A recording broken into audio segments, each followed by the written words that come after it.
জিলাখনৰ দুই ঠাইতে সমজ জিলা লক্ষীপুৰত আৰু শিলচৰ সদৰ থানাত সদৰ ঠাইত দুই জেগাতে ভোট গণনা পঞ্চায়ত নিৰ্বাচনত ভোট গণনা আৰম্ভ হৈছে আৰু ভোট গণনা সম্পূৰ্ণ শান্তিপূৰ্ণভাৱে হৈছে।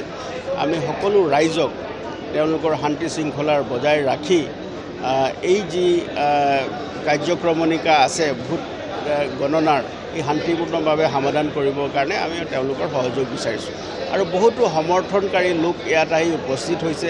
তেওঁলোকে আমাৰ বাহিৰত তেওঁলোকে অৱস্থান কৰি আছে। তেওঁলোককো আমি অনুৰোধ কৰিছোঁ যে আইন শৃংখলা বজাই ৰাখি তেওঁলোকে অৱস্থান কৰি থাকক আৰু যিসকলে ইয়াত আছে বা যিসকলে দলীয় কাউণ্টিং এজেণ্ট বা হিচাপে তেওঁলোকে আহিছে তেওঁলোকে সম্পূৰ্ণ নিয়ম শৃংখলা বজাই ৰাখি তেওঁলোকে ইয়াতে আছে। গতিকে পুৱাৰে পৰা যি ভোট গণনা আৰম্ভ হৈছে বৰ্তমানলৈকে শান্তিপূৰ্ণভাৱে চলি আছে আৰু আমি আশা ৰাখিছোঁ যে ৰাইজৰ সহযোগত ই সম্পূৰ্ণৰূপে শান্তিপূৰ্ণভাৱে এই সমস্যা এই যি ভোট গণনা আছে সমাধান হ'ব আৰু ইয়াৰ লগতে যাতে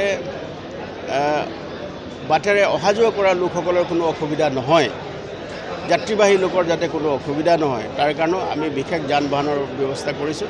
গতিকে আমি আশা কৰিম যে এই যি ভোট গণনা আছে ই শান্তিপূৰ্ণভাৱে সমাধান হ'ব।